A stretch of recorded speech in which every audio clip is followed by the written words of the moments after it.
संकेत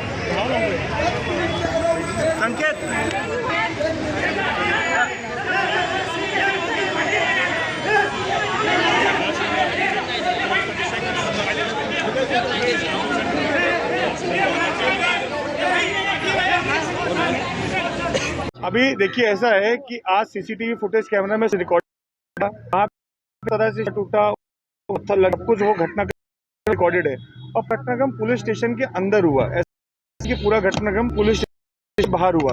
तब देख किस तरह की कॉम्प्रोमाइज महाराष्ट्र में चालू है, किस तरह से सरकार के दबाव मुंबई के सीपी काम कर रहे हैं। ये बहुत दिन से हम देख रहे हैं, आज नहीं है।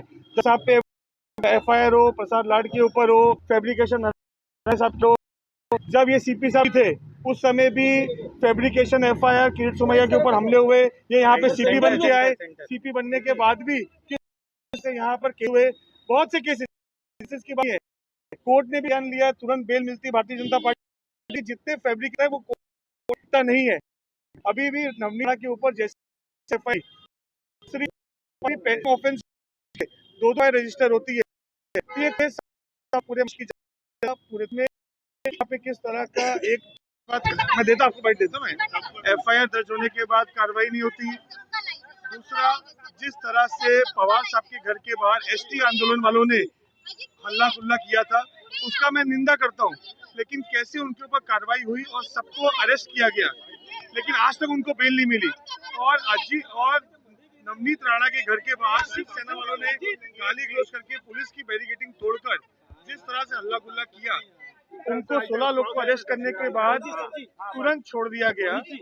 ये खुद दिखता है किस तरह की पुलिसिंग कॉम्प्रोमाइज पुलिसिंग पूरे महाराष्ट्र में चालू है। मैं खुद उस दिन रात को वहाँ पे मौजूद था। जिस तरह से एफआईआर की कलम लगनी चाहिए थी वहाँ पे कलम लगी नहीं।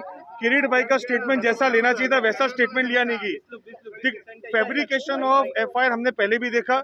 सेंटा क्रूज पुलिस स्टेशन में मैं एफआईआर करा रहा था। सीनियर ने एफआईआर लेने के बाद जब वहाँ पे 307 की धारा लग गई थी, 307 की धारा लगने के बाद सीनियर आके मुझे बोलते हैं कि ऊपर से फोन आया है, ये धारा यहाँ पे हटानी पड़ेगी। लेकिन दिन भर का आंदोलन करने के बाद रात को मुझे एफआईआर दी गई। उसी तरह से नवनीत राणा के ऊपर एक केस करने के बाद दोबारा धाराएं बढ़ती हैं।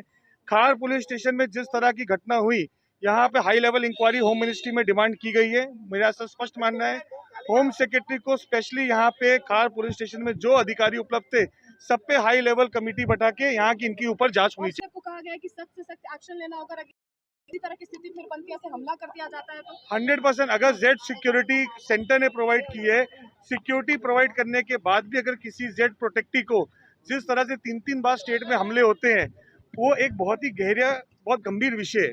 उस विषय के अंदर अगर लॉ एंड ऑर्डर स्टेट का खराब नहीं हो और प्रोटेक्टी की सिक्योरिटी के लिए भी अगर कॉम्प्रोमाइज सीआईएसएफ करती है कि भाई कहीं पे भी उन्होंने रिटेलिएट किया, ऐसा नहीं हो जाए कि सामने किसी को भी उसमें वार पे चोट लगे।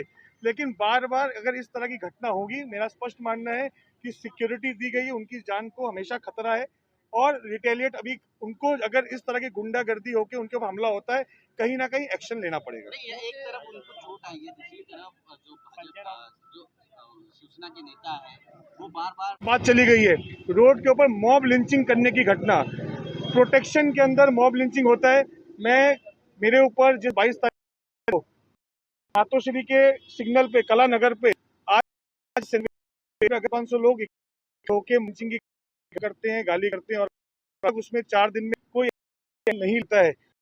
कॉमेंट्स नहीं तो और क्या है, बाजी करते हैं, उनके ऊपर कोई एक्शन नहीं लिया जाता है। 22 मिनट के अंदर मुंबई के पूर्व मेयर को अरेस्ट किया जाता है और बेल दी जाती है। पूरे घंटे में 22 के अंदर वो अरेस्ट होते हैं और बेल मिलती है। तो ये कॉम्प्रोमाइज पुलिसिंग क्या है, किस तरह कर दिया जाए? देखिए क्यों डिस्टेबलाइज करेगी, आपके पास सत्ता है। आप जिस तरह से यहाँ पे लॉ एंड ऑर्डर हाथ में ले रहे हैं, उसकी अगर कोई आवाज उठाए बात करे तो ये डिस्टेबलाइज है।